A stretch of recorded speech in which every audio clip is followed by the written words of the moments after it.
안녕하세요. 대업의 조선부터 방산 또 에너지 관련된 업종을 담당하는 멘토 황대근입니다. 오늘은 삼성중공업 함께 살펴보도록 하겠습니다.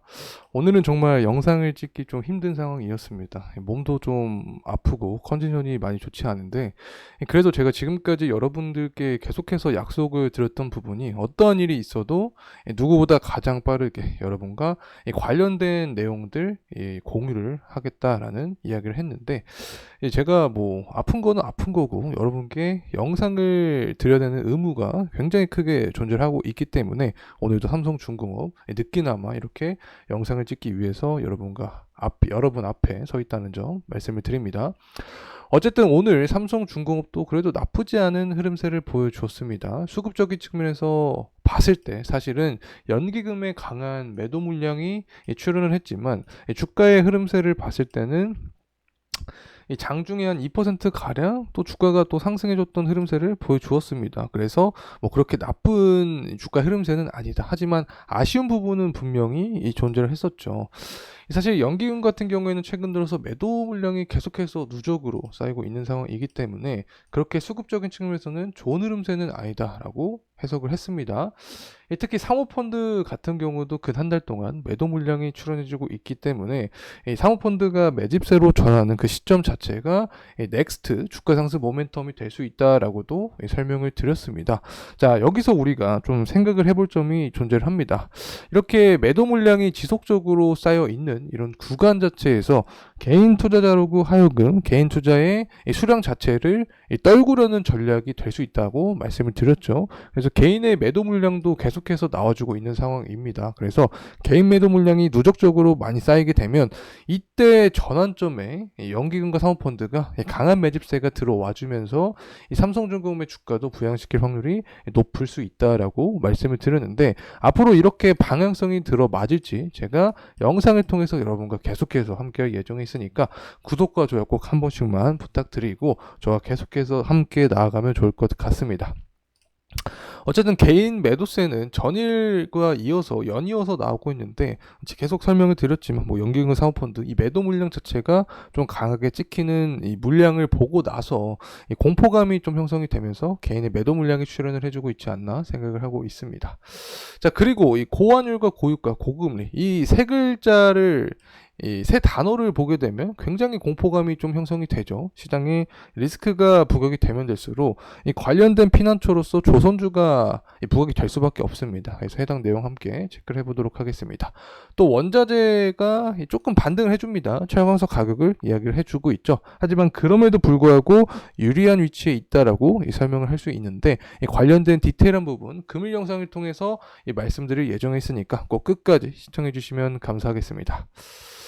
자, 우선은 오늘 나왔던 이슈부터 체크를 해보죠. 이 고환율부터 고유가, 이 고금리, 이 삼중고가 펼쳐지고 있는데, 이 투자 피난처에 조선이 가장 대표적이고 또 해운과 이 방산주로 쏠릴 가능성이 있다. 공교롭게도 제가 이 조선부터 해운 또 방산 관련된 모든 담당을 하고 있기 때문에 이 리스크가 시장에 부각이 되면 될수록 제가 올리는 영상에 대한 조회수도 좀 많이 나오고 있는 상황입니다. 어쨌든 이러한 상황에서 가장 대표적인 종목이 삼성중공업이 될 수 있다. 왜냐하면 실적적인 부분에서 이미 증명을 받아한 상태이기 때문에 항상 수급이 쏠릴 때 어떤 테마에 어떤 섹터로 수급이 쏠릴 때 실적주가 먼저 움직인다라고 설명을 드렸기 때문에 앞으로 추가적인 모멘텀은 충분히 남아있다라고 보고 있습니다. 그리고 뭐 반사의 관점에서도 여전히 이슈가 나와주고 있습니다. 11월 대선을 앞두고 당연히 바이든과 트럼프 입장에서는 지지율을 끌어올려야 되니까 갈등이 되는 국가를 제재할 확률이 높아지는 거고, 그렇게 되면 이 반사의 관점에서 한국이 승리를 할 수 있다, 한국이 이득을 받을 수 있다라는 기사가 또 나와주는 거죠. 여기 기사에서는 일본의 조선업도 이득이다라고 나와주는데, 사실상 뭐 한국의 일본의 조선업을 뛰어넘은지는 오래라고 봅니다. 그래, 어쨌든 중국을 제재하겠다라는 그런 이슈가 나와주게 되면 결국에는 한국이 수혜를 입을 수 있다는 점 말씀을 드립니다. 그리고 유가를 또 빼놓을 수 없게 되겠죠. 이 조선업 업황을 봤을 때 유가를 빼놓을 수 없는데, 이 오펙 플러스에 러시아가 또 포함이 돼 있고 오펙 플러스가 증산을 하겠다라는 이슈 제스처를 펼쳐줬습니다. 그렇게 되면 공급적인 부분에서 차질이 생길 수밖에 없게 되는 거죠. 공급이 증가하게 되면 유가는 하방 모멘텀을 받게 되고 유가가 하락하게 되면 삼성중공업에는 사실은 그렇게 긍정적인 영향을 받을 수는 없습니다. 부정적인 영향을 줄 수밖에 없다. 왜냐하면 뭐 LNG 물동량 수요가 증가를 하니까 일단은 유가가 상승해야지 조선주는 좋고 그 중에서도 FLNG 관련된 삼성중공업은 유가와 직접적인 관계가 있기 때문에 하방 모멘텀 자체는 그렇게 긍정적인 포인트로 작용할 수 없다. 그래서 사실 이러한 부분 자체가 금일 장 초반에 2% 이상 상승에 대한 부분을 보여줬음에도 불구하고 장 막판으로 흘러갈수록 힘을 빠지게 만들었던 그런 이유가 되지 않을까 이렇게 생각을 하고 있습니다. 그리고 뭐 최근 들어서 연기금의 매도세도 이런 부분에 포함이 되고 있는 거겠죠. 자, 그리고 넘어가서 살펴보도록 하겠습니다. 뭐 한국형 화물점 관련된 이야기는 지난 시간에 디테일하게 했기 때문에 넘어가도록 하겠습니다. 자, 결국에는 같은 이야기입니다. 업황 자체가 좋아지고 미국이 중국을 제재한다. 그래서 이 부분에서 주목을 해볼 수 있는 종목 자체가 삼성중공업이다. 왜냐하면 실적이 바탕이 되어 있고 특히 FLNG도 그렇고 이 ZLNG도 그렇고 우리가 추정하고 있는 그 캐시플로우 자체가 2.6조 원이라고 했습니다. FLNG에서 2조 가량 그리고 이 ZLNG에서 6천억 가량이라고 지난 영상에서 디테일하게 설명을 드렸었죠. 어쨌든 앞으로 실적의 우상향이 예상이 되고 있기 때문에 한국투자증권도 그렇고 SK증권도 그렇고 목표 주가를 상승해 놓은 상태다 이렇게 말씀을 드립니다. 이러한 부분에 대해서 더 자세한 디테일한 이야기를 좀 듣고 싶은 분들은 지난 영상을 참고하시면 좋을 것 같습니다. 자, 어쨌든 실적 관련된 연장선 이야기입니다. 잠정 실적 공시가 또 나와 주었는데 전년 동기 대비 297%가량 상승한 모습, 영업이익이 증가를 했다. 이렇게 4배가량 상승한 이유는 결국에는 FLNG 관련된 이슈도 존재를 하고 또 선가지수도 상승하는데 여기에 더해서 원자재 가격이 안정화가 되면서 전반적으로 실적의 강세를 보여줬다. 이렇게 볼 수 있게 되는 거죠. 그리고 삼성중공업 같은 경우에는 앞으로 실적적인 부분에서 또 도와줄 수밖에 없습니다. 왜냐하면 이 가스공사와 한국형 화물차 이 결함에 대한 이 청구 소송을 했죠. 자, 여기서 이 3,900억 가량을 돌려받을 것이다라는 기사가 나와주고 있는데 사실 예전부터 알고 있었던 상황입니다. 주주총회에서부터 제가 어떤 말씀을 드렸냐면 삼성중공업에 대한 이 환입금이 계속해서 발생할 확률이 높다. 여기에서는 들이신 매각 대금도 남아있는 상태인데 이 부분은 조금 이따가 자세하게 설명을 드리도록 하겠습니다. 자, 그래서 실적 부분을 체크를 해보면 단기순이익이 최근에 적자가 났었죠. 23년 12월 달에. 자, 이 부분은 두 가지 이유가 존재를 했었는데 첫 번째는 SK온 한국가스공사의 이 소송 건수. 자, 여기에서 일시적인 이 금액이 1회 비용이 차감이 되었다. 그리고 한 가지 더 들이신 매각 대금이 반영이 안 됐기 때문에 기본적으로 펀더멘털은 튼튼하지만 재무적으로 봤을 때는 모두 반영이 되지 못하면서 당기순이익 적자폭을 보여준 상황이다. 이렇게 해석을 할 수 있습니다. 자, 하지만 24년 12월 달 기준으로 봤을 때 매출액이 증가하는 모습을 전망을 합니다. 당연한 거죠. FLNG 계약 건수도 계속 나와주게 되고 앞서서 말씀드렸던 환입금도 반영이 되니까 실적은 강세를 보일 확률이 높아지는 거고 영업이익도 거의 2배가량 상승을 해줬습니다. 이 삼성중공업의 실적 부분에서 다른 조선사과 비교를 하더라도 굉장히 이점이 있는 구간이다 이렇게 볼 수 있는 거죠. 그래서 들이신 매각대금 내척도 모두 반영이 될 예정이고 그 다음에 SK해운과 소송한 그 일회성 비용도 다 환입이 될 예정이라는 점 다시 한번 말씀드립니다. 뭐 LNG 관련된 이야기 너무 많이 했기 때문에 넘어가도록 하겠습니다. 삼성중공업이 LNG 계약을 했고 이 부분을 주가에 직접적인 반영을 받지 못했지만 최근 들어서는 업황이 좋아지고 있고 실적도 부각이 받고 있기 때문에 후속적인 기사가 나와주고 있다.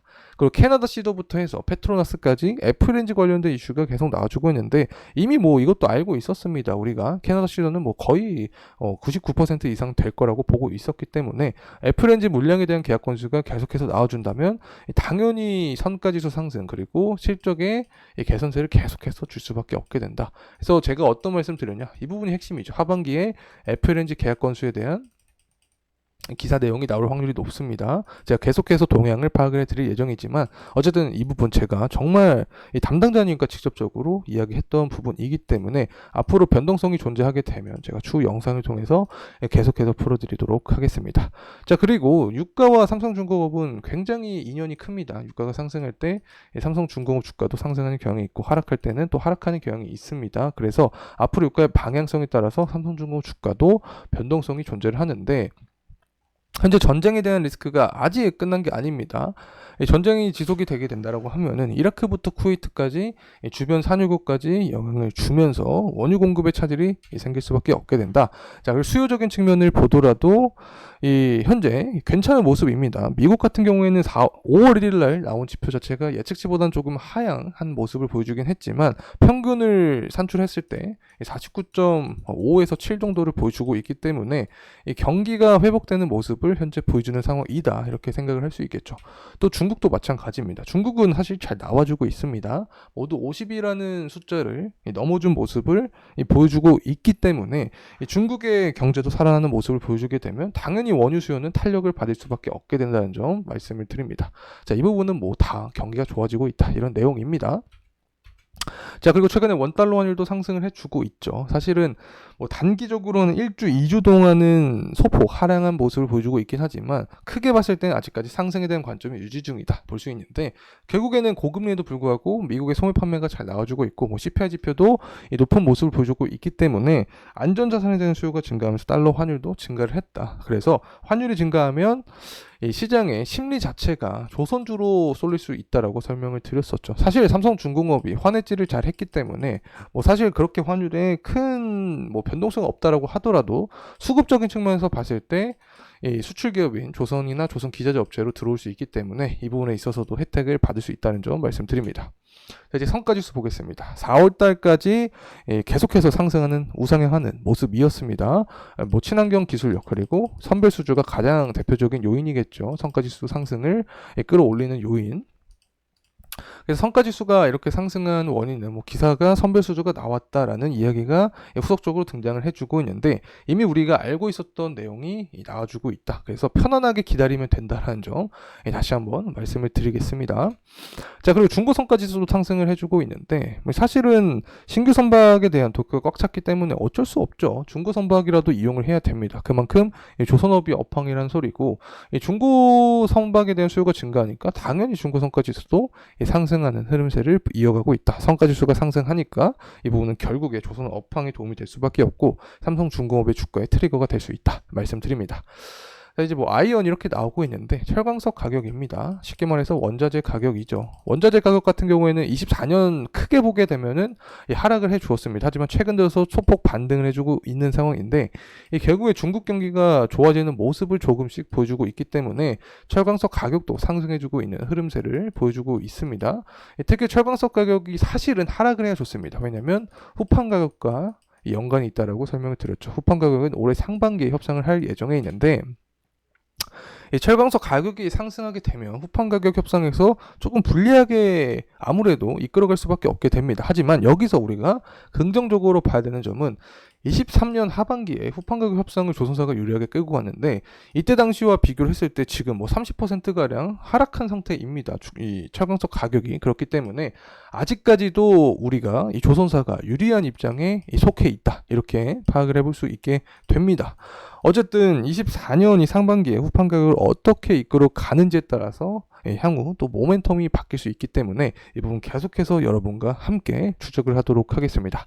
한 가지 더 정보 드리면 제가 담당자님과 얘기를 했을 때 후판 가격을 8,800원 협상할 가능성이 높다라고 설명을 해주셨기 때문에 이 후판 가격 협상에 대한 긍정적인 이슈가 더 나오지 않을까 개인적으로 생각을 하고 있습니다.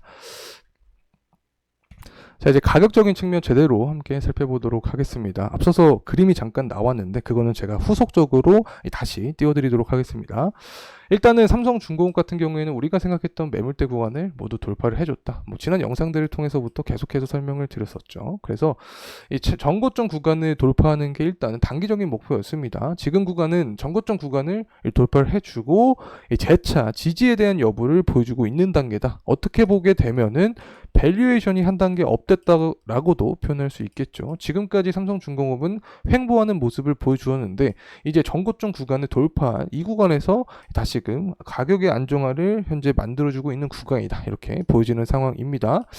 사실 삼성중공업에 대한 펀더멘털을 제가 굉장히 자세하게 측정을 했습니다. 지난 영상들을 통해서. 그래서 현재 구간과 비교를 했을 때 한 60%가량 차이가 나는 구간이기 때문에 아직까지도 이 밸류에이션 측면에서 매력적인 상황이지 않나 보고 있습니다. 사실은 이 환입금에 대한 반영을 제가 그때 당시에 밸류에이션 측정을 할 때 하지 않았습니다. 그래서 현재 상황 자체가 환입금이 모두 반영이 되면서 실적이 더 상승할 전망을 하고 있기 때문에 아마도 밸류에이션을 제대로 측정을 더 해보면 60% 이상 이 더 구간이 나오지 않을까. 60%보다 더 강하게 하향된 저평가 구간이지 않을까. 개인적으로는 생각을 하고 있습니다. 그리고 월봉으로 좀 길게 보더라도 삼성중공 같은 경우에는 현재 이 구간을 돌파를 해주게 되면은 위에 구간은 제가 계속해서 이 매물대가 많이 쌓여있지 않다라고 이 설명을 드렸죠. 그래서 지금 박스권 구간을 돌파를 해주면 더욱더 강한 상승에 대한 이 흐름세가 유지가 될 수 있다는 점 다시 한번 말씀을 드립니다. 자, 그렇다면 이러한 상승 모멘텀은 어디에서 출현할 수 있을까? 일단은 단기적으로 이 상반기의 후판 가격 협상입니다. 여기서 조선사가 유리하게 이끌어가게 된다라는 이슈가 출현하게 된다라고 하면은 이 부분에 있어서 삼성중공업도 강한 모멘텀을 받을 수 있게 되는 거고, 또 대선 앞두고 중국을 제재한다라는 그런 중국 때리기 기사가 나와주게 되면 반사익 관점에서도 이익을 받을 수 있게 되는 거죠. 또 한 가지 빼놓은 게 있는데 바로 전쟁 리스크입니다. 이스라엘, 이란 아직 전쟁이 끝나지 않았다라고 설명을 드렸었죠. 그래서 이스라엘과 이란의 전쟁 리스크가 계속해서 한 두세 번 대선 전에 부각이 된다라고 하면은 유가 상승을 이끌어내고 가장 조선주 중에서도 밀접한 종목이 삼성중공업이기 때문에 이 부분에 있어서 강한 상승 모멘텀을 받을 수 있지 않을까 생각을 합니다. 자, 이상으로 금일 삼성중공업에 대한 영상 마무리하도록 하겠습니다. 다음 시간에는 조금 더 디테일하고 여러분께 더 자세한 이야기 말씀드리도록 노력하도록 하겠습니다. 금일 시간이 도움이 되셨다면 구독과 좋아요 부탁드리겠습니다. 감사합니다.